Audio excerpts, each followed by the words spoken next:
Estelle, thank you so much for being here. Thank you so much for having me. And you prefer to be called Stell, correct? Style, that's correct. I love Yes. that. I think your name is beautiful regardless, and I Oh, like I thank like like the you. nickname too. My friends started calling me that in high school, and yeah, so it kind of blurs for me. Now, tell our audience where you're coming from today. I am coming from a little town in Melbourne called Lilydale, which is about 40 k's outside of Melbourne, Australia. It's a beautiful farm area in the wine valley called the Yarra Valley. It's just such a beautiful, beautiful area. Been here for about 5 years. Originally moved from South Africa, actually.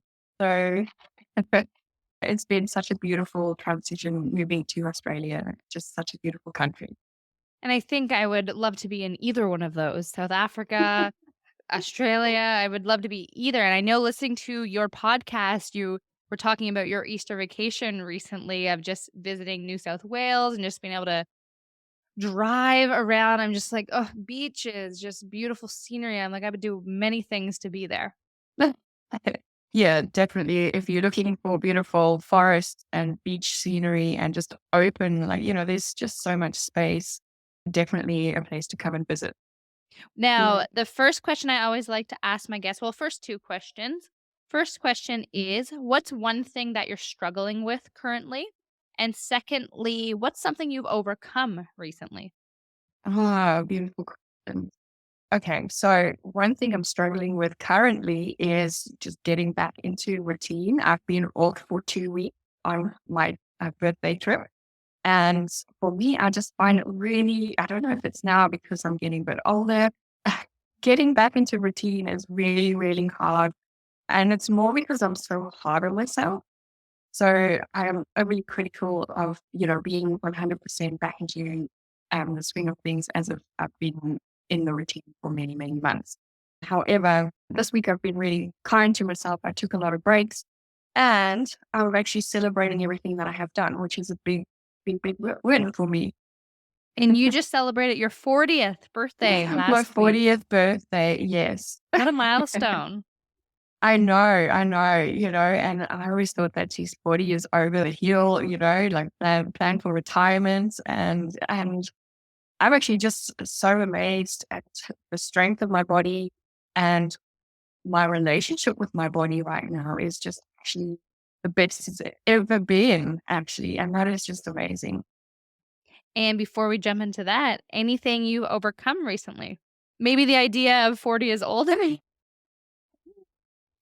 I didn't actually give it too much thought. One thing I have overcome recently, if we're talking in the last 12 months, is, just kind of, I moved into my business 2 weeks before lockdown. And so for me, that was really stressful going in, not knowing what's going to happen. There was a lot of financial stress. And that kind of hung over up until January this year. So January was quite a difficult month for me and kind of just surrendered towards the end of Jan. I just said, okay, like this is too much for me to handle. I'm just going to surrender this to the universe. And I just said, okay, you guys look after this and I'm just going to do what I love. And since then, I've just been in a much, much better space. And that's maybe why I'm not so hard on myself anymore. Because I've just gone, okay, like whatever's going to happen is going to happen. Now you're coaching clients on all of these CBT behaviors, stress eating, emotional eating. But what got you into this? Or let's go all the way back to your story, because I'm sure you've Okay. experienced that before. Yes, Paint the I did. picture. Tell So, me the age. Tell me some of your low point. okay. So, I feel like if I have to look back, 13 years ago is when I really started noticing that I had an issue with eating. But if I dig deeper and I look a little bit further, my body issues and my disordered eating started from the age of about 12. Wow. Um, at the age of 12, that's a time when we kind of hit puberty, we're in that preteen, we don't know where we fit in. So I was a gymnast and I was already taller than everyone else. So I really kind of felt out from that perspective. And then I got my period. So all of a sudden I had boobs at the age of 12 and I was on my period. So naturally your belly kind of swells that time of the month. My coach slapped me on my stomach and said, you need to watch what you eat. And from that day, and it's funny, I'll tell you another pattern that I've had, but from that day, I started thinking that I was fat and that I needed to lose weight and that I wasn't accepted unless I lost weight. So from that age, I started pretty much dieting. And if I really think about it, I was restricting my food and then I was binging and hiding packaging and those kind of things already from that very young age. Yeah. All moms and women in general, their hearts are breaking. Like, you're a 12-year-old girl. Mm. Now, I'm not alone here. When I work with my clients, and I've worked with quite a few women over the years now. I have run my business part time before I went full time. So that age is very, very common. So from the age of about 11 to 14 is where we start becoming very conscious about our bodies. If we have the wrong information, it's really, really going to influence our behavior and how we accept ourselves. Do you It's think it's funny. coming from because we're hitting puberty and our bodies are changing? Because before puberty, little girls and little boys kinda look the same, Yeah, like, same similar bodies, they're all, like, playing together outside, but then when you hit puberty or you see the differences, your yeah. womanhood is starting to come out. Do you think that's where a lot of, like, the self-consciousness comes from? I do think so. It's really about, yeah, all of a sudden the body's shifting. We grow a little bit of hips, there might be a little bit of extra belly coming out, especially that time of month. All of a sudden we feel like that's not acceptable. However, if you look at the magazines you see in the shops, usually it's celebrating some celebrity who has lost 10 or 20 kilos and they now in their bikini body. So that's like, weight loss is celebrated, being thin is celebrated. Then you hear conversations of the parents talking about, how they want to be skinnier and all the rest. And funny enough, this Easter, a little girl offered me an Easter egg and I had a lot of Easter eggs the day before. So I said, no, thank you. And she actually said to me, why are you on a diet? And I said to her, and she's 6. I said to her, no, my love, I just actually had enough Easter eggs for now. I might have some in a few days. But the fact that a six-year-old girl already knows what the word diet means is Diet a is, problem. yeah, exactly. So who knows So what's words and phrases and behaviors happening in her house if she can so quickly say, "Are you on a diet?" yeah, yeah, exactly. And So link it to an Easter chocolate egg that would ruin a diet. yeah, exactly. Like saying no thank you to food means that I'm going to ruin a diet if I do eat it. Yeah. So we really don't realize how kids are sponges. And I don't think that was my first encounter with my body issues. And if I had to probably dig deeper, there would probably be more like, you know, patterns and things that would have come up. But yeah, that is my one big belief that I had to really work on was that specific incident. Funny enough, from that day, every single month when I had my period, I hate my body, or like now Wow. I'm over it. But I would be so overcritical around my body. And it was only 2.5 years ago when I went through my own recovery coaching that my coach pointed out, she's like, did you know that you have this pattern? And it's because of, you work with the person for a period of like 3 or 4 months. And she's like, every month, that time of the month, you absolutely hate your body and you come here and you're in tears because you feel like you are absolutely fat and like nothing has changed from last week. Yeah. Like, absolutely nothing. Absolutely nothing has changed. So that is just like how ingrained that belief was like in my mind. Crazy. Wow. And Yeah. so continue the story. Like, how did disordered eating play as you started getting older? So yeah, like so through high school and my teenage years, I hardly ate anything. I started running. Running a Then ton and not eating. yep, yep.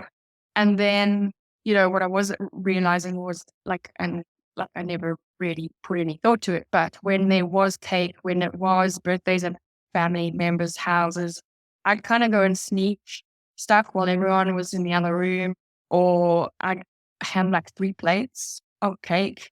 But there was just no sense of control there. But I just thought, oh, well, that's just like my genes, or, I kind of just put it down to, while I'm hungry, that kind of thing. I never put the two together.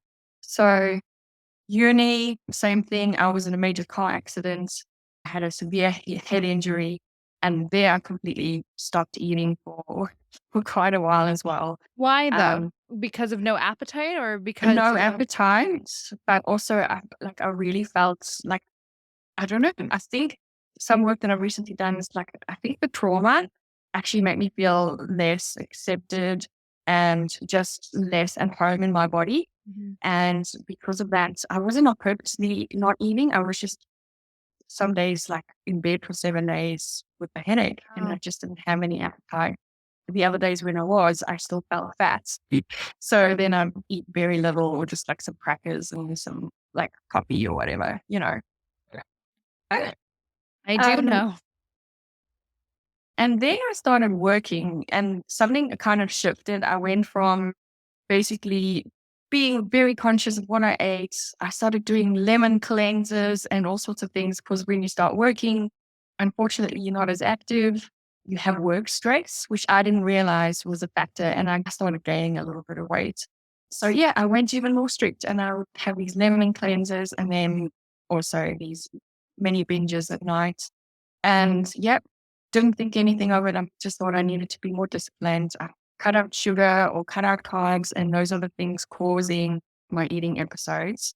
I never called it a binge. I didn't think it was. I just thought I needed to just have a little bit more willpower. Mhm. Yeah. That in itself, the fact that eh, there's so much guilt and questioning yourself's willpower, and you eat a bit of chocolate, eat a bit of bad food, quote unquote, and you're like, oh, like I gotta be better next time. I just need to stay strong, keep it out of the house, that kind of stuff. And that Yeah. plays into it a lot, hey? Yeah, definitely. Like the minute you do that, you start instilling fear in food. And from a survival brain perspective, when you fear that one of the things that keep you alive, unfortunately, when you do eat it, you're gonna rush. You are gonna eat more than you need to, just in case you decide not to eat or decide to restrict food. Where do you think it ultimately stems from? I know you've talked about this underlying belief. You talked about situations that happen when we're younger that we build these monologues about. But ultimately, why do you think these behaviors stay? Well, it stays because we constantly see it in the media. If you look at Instagram, it's such a good example. TikTok, they have all these like 30-day challenges where you can lose as much fat as possible. There's all these body competitions where people get on stage. And those things are, no one sees the behind the scenes, especially if we look at fitness competitions, for example. Those eating plans and those workout plans are so unhealthy. And those fitness people will go, no, it's not. But the things that people go through before they get on stage, they don't drink water for 2 days. They take pills to drop water. I mean, I spoke to a lady who competed in her husband used to compete with Arnold Schwarzenegger. So she was like, they were in that kind of league. And she would say, like, when it comes to competition time, you pretty much just have the runs the whole time, because your digestion is completely messed up because of the dieting and the drugs or whatever you put yourself through to get to that stage.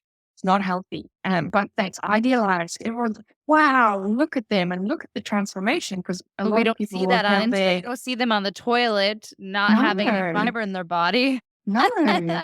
You don't see them we injecting we see this themselves with, slicked body with 100 abs, yeah, with this golden tan and that big smile and like, big white teeth, yeah, that is all celebrated. And if it's not that, then it's the CrossFit crowds, or, like the there's something wrong with vegans. the workouts, but, or yeah, the people who are the extreme yogis with their green juices and their detoxes, and everyone's talking about the latest detox. And so we see it constantly. On the other hand, we get guilted in like well, we need to look that way to be happy. And that's the message the diet industry always says, like if you look at everything, it's like, if you lose this and you look like this, then you will be happy. Happy So as that pot of gold that everyone's after. that's the belief we have. If I do this, then I will be happy. So there we've got that underlying belief. And now we see these pictures every time. And then when we see that pictures, oh, if I look like her, then I'll be happy. If I run 100 kilometers a week, or like I used to do, then I will lose the weight and then I will be happy. Meanwhile, the reasons why we might have gained the weight was because there was unhappiness, and that had nothing to do with the way we look. Like the unhappiness might come from like stress, like we were talking Mhm. about, or that belief that was instilled in us as a young person that your body's unacceptable and you need to change it all the time so that people will accept you. So we have that belief going, and that's guilt that we need to look a certain way. On the other hand, we have McDonald's and we've got all the delicious food companies advertising their food. So now the brain goes, well, I'm not getting food from this side because she's trying to starve herself. And for like survival purposes, starvation is a no-no for our bodies.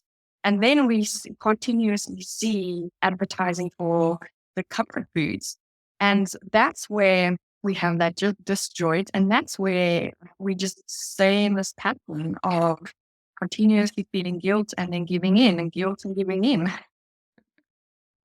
What do you see, even just in your immediate circle, of things maybe we say or we do that we don't realize that is linked to disordered eating? Okay, so in my immediate circle, like Or what's just even even clients or just things that you see just as a broad thing, like, what are girls and guys saying that they would never classify themselves as someone with, like, an eating disorder or have disordered eating, but some of the actions and behaviors they're doing, it makes you question, like, "You I think you do have disordered eating."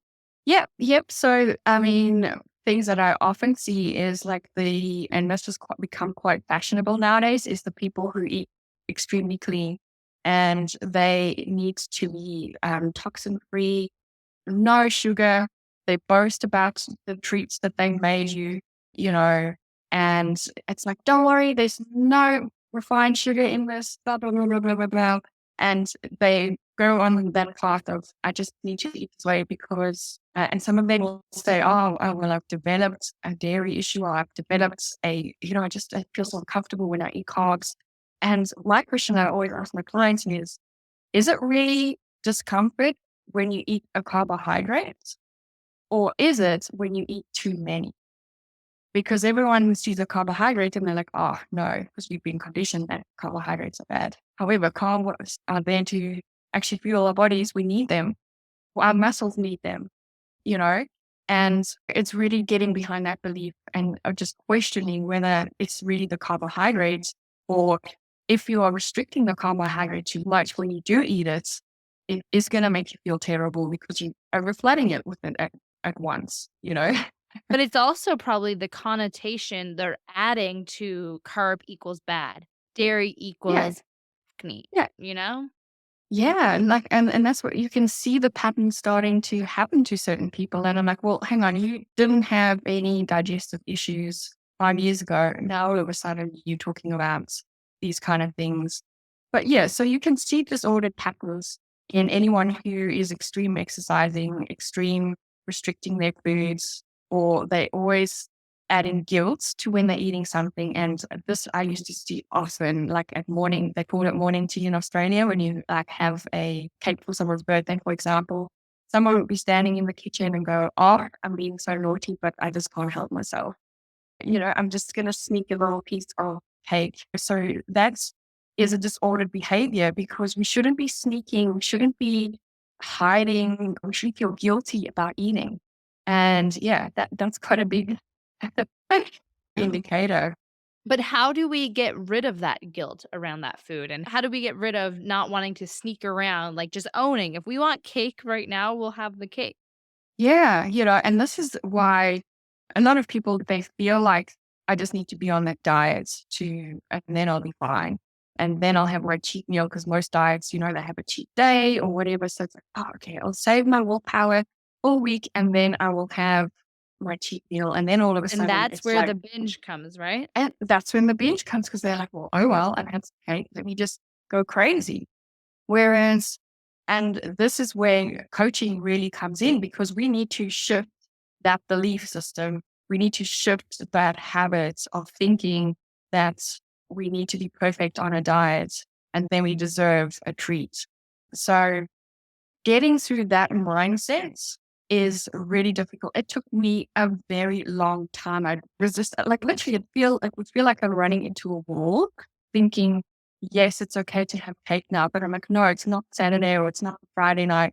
It's not time for me to have that wine or that kind of thing. It's so It's arbitrary, though. How is it so arbitrary? When you look back now, I'm sure you have a lot of love for that person and compassion, but do you sit back and you're like, wow, I've wasted so much time and energy?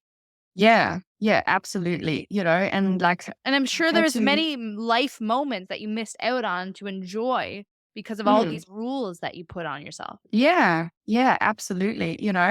I mean, I started smoking at the age of 14 because I read in a fashion magazine, they were talking about the models, how they keep thin, and they said they smoke. So I started smoking. That's so messed up.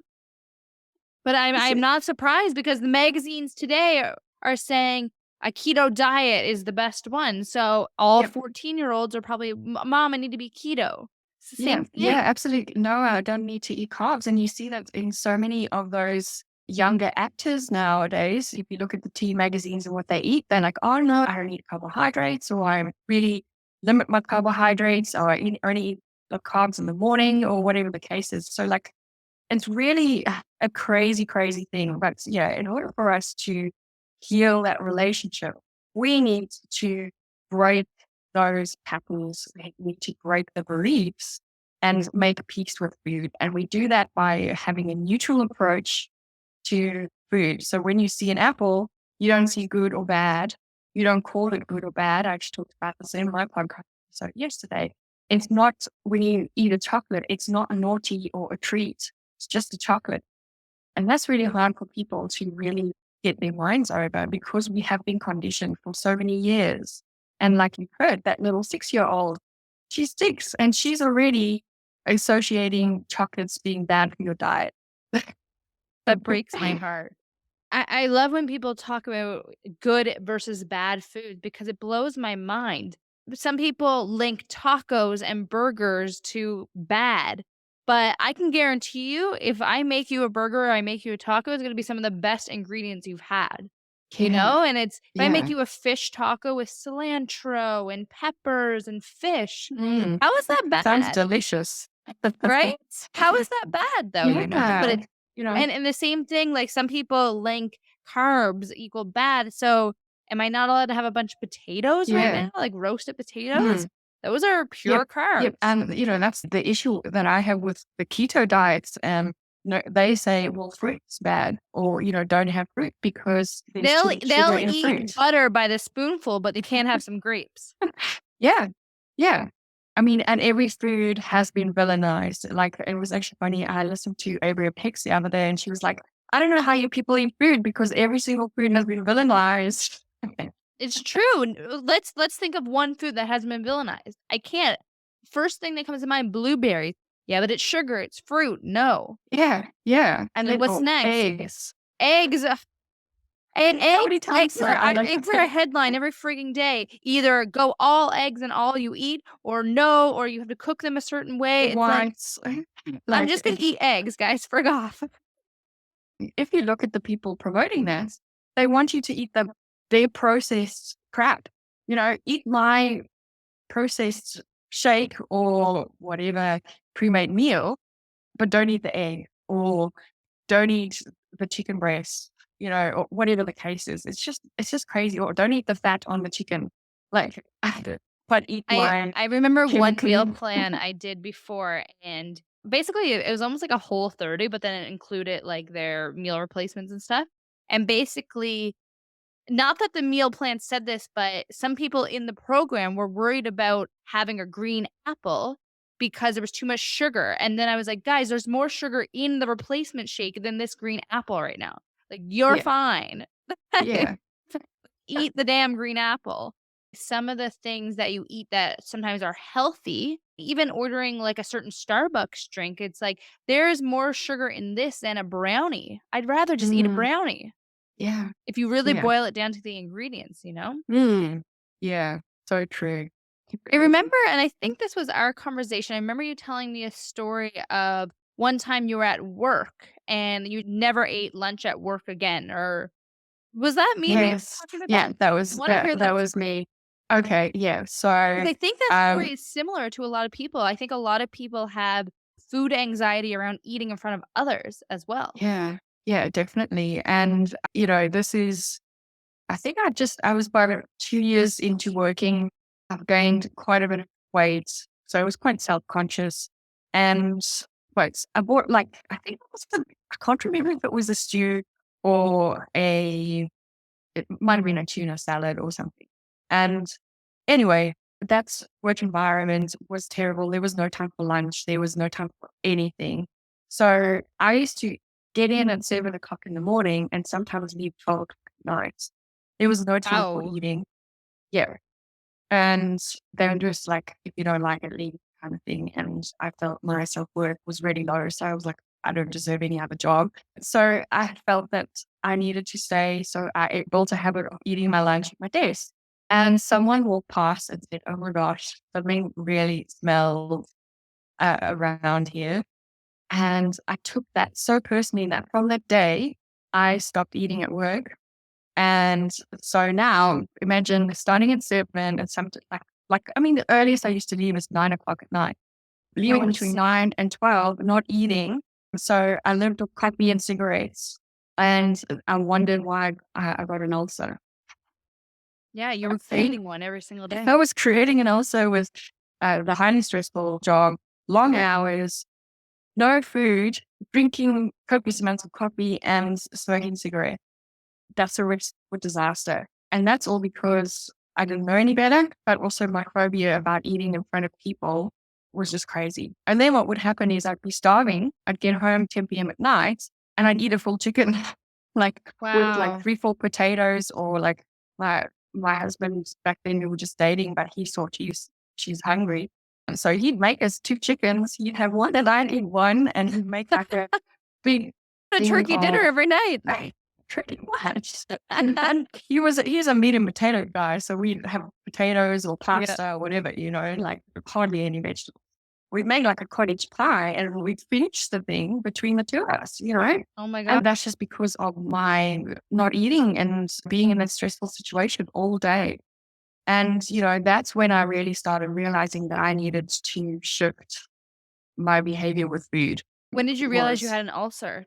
Was it like a doctor's appointment Oh, or yeah, no, like, you will know when you have an ulcer. oh, Like, it's just a it lot of is pain? so, so painful. Did it You lead feel you to taking, like, nauseous. time off work? It was a day or 2 off work, so nothing too serious, and then the doctors, he put his hands on my shoulders and he's like, "You need to manage your stress levels." I'm like, "Great." Great.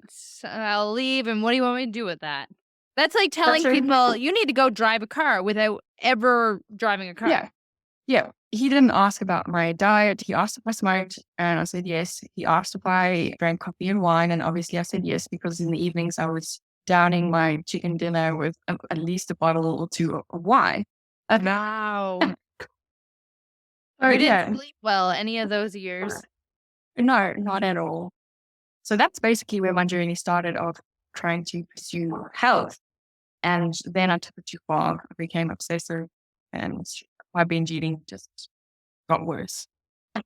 You went from one extreme to the next. One extreme to the next. Yeah. And I see that a lot with people where Mm. they're definitely on a path of getting healthier and eating better, but then they take it too far where they're exercising 3 times a day.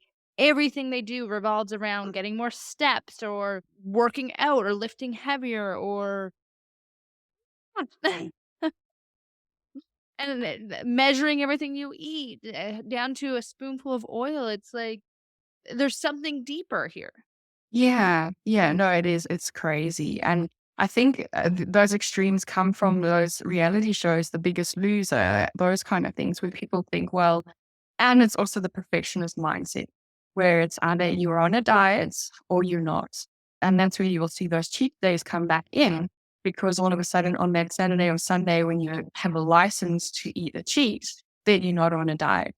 So then you go crazy, you know? And that is one of the biggest reasons why we self-sabotage our eating habits or our fitness habits is because we are so perfectionist mindsets and there is no gray area. It has to be either I'm on this fully or I'm not.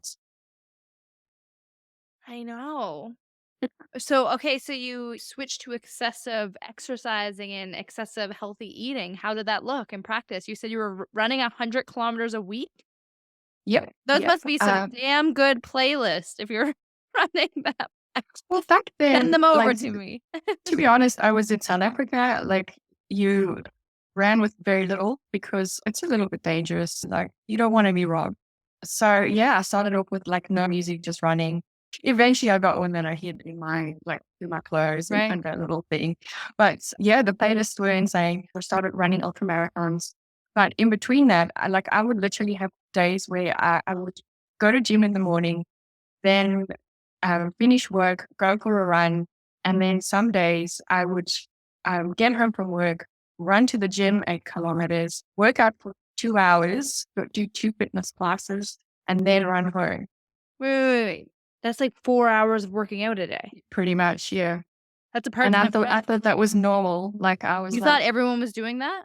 yeah, I was like, this is healthy. I'm so healthy. Look at me. I am not lazy. Like, you know. And now the question is, did you have the body to show for it? To be honest, I had a bit of a smaller frame. Yeah. However, I still always had my hips and I always still had my belly. And the reason for that was like I never managed to keep stress and all that running and all that exercise and the restrictive eating added more stress. And the I restricted, think like belly fat really comes from stress. I know that's where yeah, I hold it. yeah. And, funny enough, someone actually yesterday asked me, is everyone who's overweight a binge eater? And I said, absolutely not. There's other things that cause weight gain. It's got nothing to do with food. It's got to do with one of the major things is stress. There's epigenetics and all those kind of things as well. But yeah, stress is one of the biggest ones. How did you start recognizing that you had disordered eating? And then how do you recommend someone to recognize the signs in themselves that they might have disordered eating?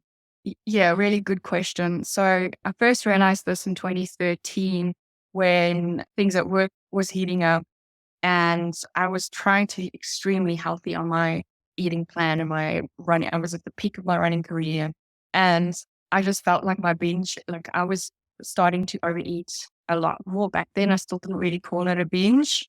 I wasn't sure what it was, but I just knew I was losing control around food. And then I had a family issue. My father has a mental disorder and he kind of went off the rails. And I always take that really, really hard. And so I felt that sense of loss of control. And I would find myself still exercising and still doing the running. But now I added in on my way home from work, I'd stop at a petrol station or service station and buy junk food. And it wasn't just like a chocolate, it would be like a chips, it would be two or three chocolates, or it would be pastries, whatever they served. And then I'd sit in traffic and I'd eat that on my way home. And then I'd put on my running shoes because I'm like, well, now I have to go run because I have to make up for what I've just eaten. So I reached out to a psychologist. I said to her, I think I have I don't know if this is binge eating, but like, I just feel like I'm eating way too much. She questioned me and her words to me were, you don't have a binge eating problem because you don't look like a binge eater Because you're thin. because I'm thin. She Wow. didn't ask what type of exercise I did or how much I did. She didn't ask what food I ate on a regular basis. The year before that, I was injecting my stomach with certain weight loss things to help break down my belly fats and all those kind of Wow. things. That's Didn't ask any surprisingly of that. far extreme. Yeah. What makes me sad about this, and cut me off if I'm going too far, but if someone was injecting drugs, that everyone would be well aware that was a huge issue. But because you're injecting something to do with weight loss, no one Mm. thinks it's an issue. Yeah. Yeah. No one thinks it. And it was actually just like my GP said, like, here you go, pretty much. I said I And wanted you to you try can get something to that lose stuff some over weight the for my counter. stomach. It was literally like, wasn't even a prescription. He had it in his office. He was a GP who also did a little bit of weight loss. To be honest, I don't even think I went for that appointment. My husband wanted to do the same thing. So he got for him and then he said, oh, can I have some for my wife? So I didn't even Wow. see the GP. He just like literally handed it over and said, yeah, there we go. Like Wow. crazy. And That's it's not not something always that passing extreme. over. But, think of all the diet pills out there. Think about all those weird and funny tinctures and little pills that you get in the health shops, like, The diet industry is a billion, if not $1 trillion yeah, industry. They yeah, don't actually want us to lose weight and get healthier. They no. no money afterwards. Well, I mean, 99% of diets don't work. And they know that. And they know if I just sell you a new shiny object packaged in something new and shiny, people are going to get on that train and buy it. And that's why most people I work with and most people you talk to who's been dieting, you'll ask them, well, what have you tried? And they'll name at least 10 or 20 diets that they have tried. And Wow. Name them none for of me, name them. Because we probably don't think they're diets. Name them all. Okay, so a big, big fashion at the moment is intermittent fasting. Then we have Noom, who says, oh, we're not a diet. But if you look at what they're promoting, it's a diet mindset and mentality. We have Weight Watchers, we have keto, we have paleo, we have Whole 30. Even though they're trying to promote health, they are still promoting quite restrictive thinking, which leads to disordered eating. What else do we have? I don't know, you might have a few as well. Do you think of I any? mean, one that a lot of people so it's funny that you say intermittent fasting because I do that, and I did it more so to for stress of not having to think of another meal and another thing. So it does work for me. But I don't see it as a restrictive thing, like, once I wake up, I eat when I'm hungry, but normally that is 3 or 4 hours later. Okay. Yeah. No, So it's well, that's not the thing. You like if should it be hit tuning 12 into o'clock your and if I hunger. wasn't hungry, I wouldn't just eat at 12 o'clock. Yeah. Okay. So I don't have Yeah. the restrictions of times, but yeah, a lot of times with intermittent fasting, they have such a restrictive time. Mm. But one thing that I'm hearing a lot of backlash on now, which is something I also do, is intuitive eating. But now there's a little bit of backlash on the LA crew and the Instagram influencers that people are questioning. Now you're almost selling that as a diet. Yes. You Very know, it's true. like, if you wanna lose weight, you have to intuitively eat. That is the Mm. messaging that's starting to seep out, and I see it myself. Yeah. Well, I mean, that's the thing. And that's one of the things that I teach my clients how to intuitively eat, but without the condition.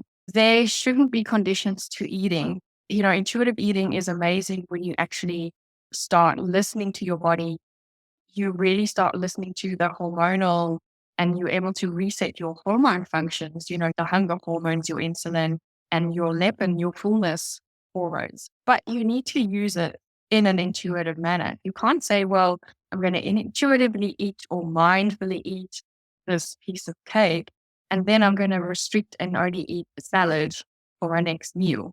You have to truly embody what intuitive eating is. And I've heard this a lot as well, where a lot of people are selling it as, and again, that's the diet mindset. If I do this, then I will lose weight and then I will be happy. And that's what they're selling.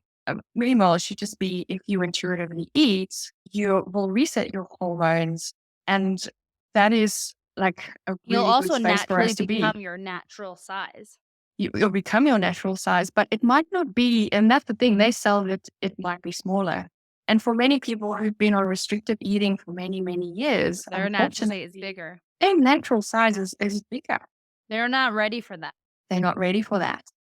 And unfortunately, yes, I've seen that it's been sold as a diet and it's not the right way of handling that. And that's why people need to be so careful when you're looking for advice, especially when you feel like there's a lack of control around food. You need to really listen and tune into the person you're buying from or the person who's going to help you, whether their intentions are for you to really heal that relationship with food and your body, or whether they are just wanting to say, okay, yeah, we're just going to keep drilling it into you to lose more weight or be more restrictive or keep on that path that's actually aggravating your symptoms.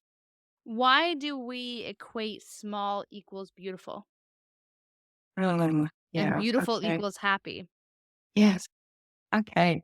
So again, that comes down to, like I was speaking about earlier, when the magazines, when you walk into the grocery store, the magazines are stored at eye level for kids to see, right?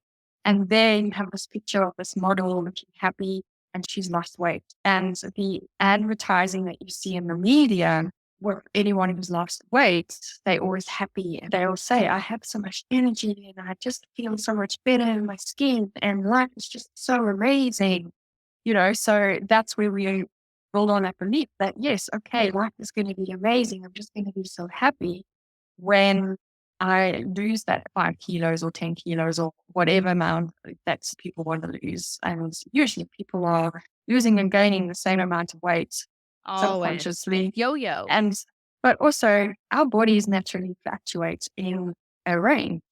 And it's not a small range like people like, oh yeah, half a kilo or half like a pound or two. Yeah, it's It's probably five, usually, 10 yeah, it's, and pounds, sorry, that, pounds, not kilos. yeah, that's what people get upset about. It's like, oh, gain that 10 pounds and then I'll lose the 10 pounds. But if you had to really look at your body and your weight, if you were like me and you tracked your weight every single week for many, many years, you would see, that's a natural pattern. It's Like kind of always stayed within that it bandwidth. always stayed within that range. But every time you've gained that, you're like so upset. You beat yourself up and you like question your self worth and you tell yourself how bad you are and how undeserving you are of love and belonging in this world because you gained that weight that your body was going to naturally gain anyway, and then probably fluctuate a bit down later. Like, it just depends, like seasons, hormones, like I mentioned, epigenetics, all these things affect it.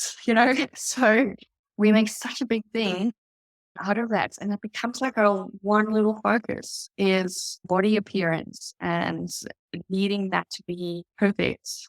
And there's no such thing as perfect. I read like a post or heard something one time that said, basically talking about those 5, 10 pounds. And the whole idea of the post was those 5, 10 pounds on you is life. Mhm. Meaning it's the cake you celebrated for Yeah. your birthday. It's the tears you cried and ate ice cream later. It went on and on and on with a bunch of examples. And you read it through and you're like, wow, without all of those moments, life would be pretty pointless. Yes. Yeah, And exactly. then it equated the post where all of those beautiful life moments are that 5 pounds. Yeah. And like stop worrying about those 5 pounds. And I read that once. I'll have to pull it up again, but I thought it was so beautiful. Yeah, that is gorgeous. So going back to one of the initial questions, so how do we recognize disordered eating? What are we saying in our head? What's the little actions that we're doing that we're not recognizing as disordered eating? Okay. Yeah. So disordered eating, let's just go back to what that is. Disordered eating is any form of being controlling with food. So if you are on a diet right now, that is actually a form of disordered eating because we are creating fears, we're creating all sorts of things chemically in our bodies and in our minds. So things to look out for if you are in a disordered eating pattern is you are restricting certain foods. It could be that you are restricting or over exercising and the reason for your exercise is to make up for what you've eaten.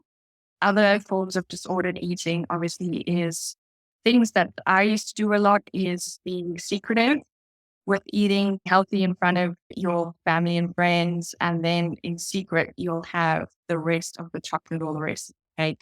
It might be that you hide packaging from people, which is quite a crazy thing about it. But yeah, I used to buy my binge food, eat it all in the car, and then drive to another shopping center and discard the packaging before I got I home. hear of people doing that with fast food containers. Yeah. Yeah. So any form of sneaking, when you hear yourself saying, I am treating myself, I'm having this cheat meal, I'm being bad, I'm being good, I'm being so healthy, those are all signs of disordered eating patterns that you can look out for. And then the way to start breaking that pattern is to remove the labels off the food. And again, like I said earlier, just seeing an apple as an apple, chocolate is chocolate, pasta is pasta, your body as this is my thighs. It's not look at my fat hips, look at my, and also if you do see fat on your body, it's like this is fat, not I am fat. Like, really starting to Not personalized. disassociate. Yeah, you're not personalizing it, and you're also not adding emotions to food, because when we say things are bad or good, taking that on, you're personalizing it, but you're also adding the emotions that go with that. And that's often what drives more eating and drives the attack of your willpower, if we want to put it that way. And I think one thing people forget a lot is disordered eating is just as common in men, but we hear about it more often with women. And I Yeah. think women's bodies are speculated on a lot more than Mm. men's. If a And woman in media gains 5 pounds, there's headlines about it. How messed up is that? absolutely. But you don't see that with a male celebrity. If he's gained a bit of weight, you'll maybe Yeah. see scrutiny like 5 years down the line. But immediately, if a celebrity woman had to have any speck of cellulite or even wrinkles or you name it, We're God always forbid her judging. hair is out of whack that day, she'll be scrutinized, and that feeds into our own beliefs that, wow, well, see, she's not looking perfect. So everyone is hating on her right now. So I need to make sure that I don't look like that, or I need to eat less. Or some people feel like they need to have certain operations, like Yeah. removing fats or trimming their stomachs to eat less, all those kind of things. But if someone does start recognizing that they have disordered eating, I know the first step you took was went to a psychologist.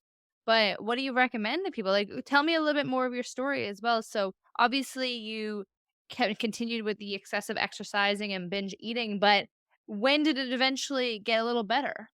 Yeah. So for me, even though I realized that with the psychologist and she told me, no, you don't have an issue, I went back to my normal life of restricting, running, doing the extra gym, and then binging every now and then. Like the frequency wasn't as much. And then I'd have periods where it just builds and builds and builds. And then I developed a blood clot in my brain in 2015 from contraception. They switched my contraception. And because of that fluctuation in hormones, caused clotting, and I had a clot in my brain.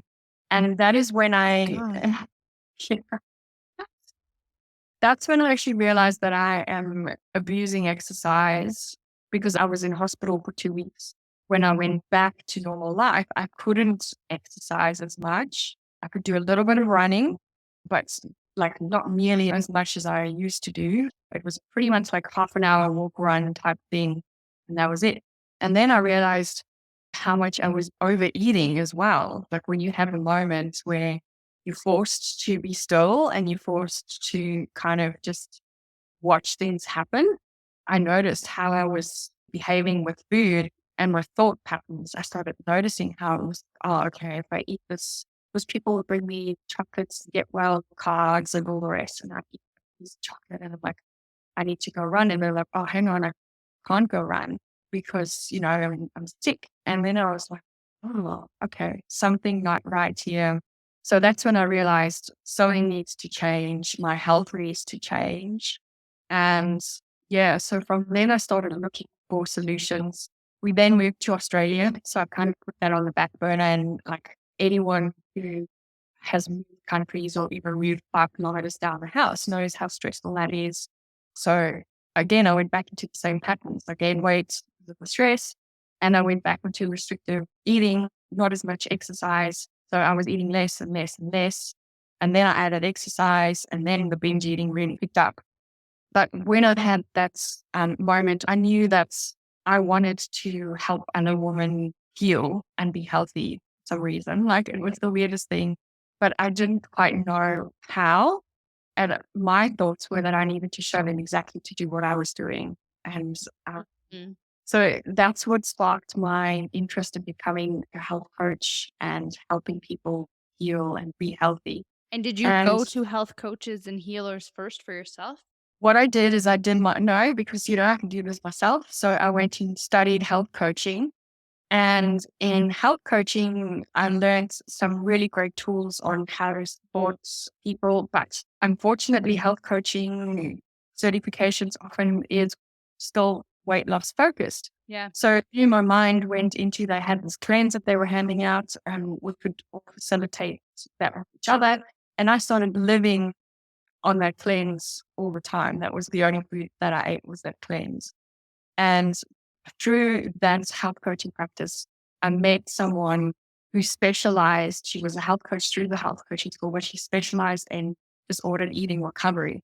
And I listened to one or two of her talks on Facebook, and I just decided that I needed to chat to her, because then I realized, she was talking about disordered eating, and everyone else in the health coaching world, even, they were talking about healthy eating and, being clean eating and removing toxins and, being on that like whole healthy path. And the way she was talking was like, that's not the norm. We should stay away. We should switch our thinking. So it took me a long time to like actually, make that decision to ask for the help. But yeah, so I did, to answer you indirectly, I did go to my own coaching. You wanted to get to the source of the information. Yes. Mhm. Yeah. So I went through my own coaching, and that's where I was challenged every single week. My beliefs were challenged and my behaviors, and in a beautiful, like such a beautiful way. She would just go, well, no, because I was like, okay, well, she's like, why do you want to do this program? And I said, well, I want to stop binge eating and I want to lose weight. She's like, okay. And she started questioning, well, what would happen if you lose the weight? And I'm like, I'll be happy. And she'd be like, is happiness really tied to body appearance?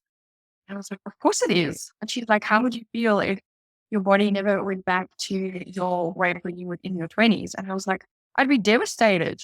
And she started working with me on why there was such an emotional attachment and that devastation to being. And that took forever, like getting out of that pattern of, if I am not thin, then I'm going to hate myself for the rest of my life, was really hard. And it's not something I recommend that you can actually possibly do yourself, because you don't see your own thought patterns and your own behavior patterns that you actually follow to get through that. So yeah, it was such an amazing journey, such an amazing healing. I learned so much from her. And she encouraged me to use my yoga, because I was already a yoga teacher. And she's like, why don't you lean on some of your other tools that you have learned, your energy healing and those kind of things. So she kind of gave me the basics. And then she said, what else can you use? And so I would go and use some of my resources, my yoga or breath work or energy medicine, and work from that space. And yeah, so that's how I kind of developed my method for helping others. Like, yeah, super great. But I don't think everyone, when they're trying to stop binge eating, goes through an amazing process like you did. So, what are some of the mistakes that people make when they're trying to stop binge eating and disordered eating? Yeah. Okay. So like the number one thing is, the biggest mistake they make is villainizing food. Food is not the enemy. Food eating is the symptom. So the sooner we can understand eating is a natural part of life. Even emotional eating is something that we all do. If you look at birthday parties and everything else, that is fine.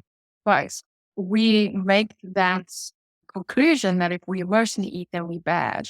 And it's food's fault, because it's food that's tempting me. And a lot of my clients actually says they hear food saying, eat me, eat me. And that's basically just the cognitive thought patterns running in the back of their mind.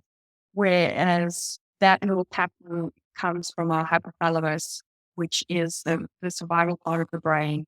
And it's only talking to you because you've starved yourself or you've made food the enemy. Food is definitely here to serve us. It's here to give us pleasure. Like, food's delicious. We get so many beautiful tastes out of food.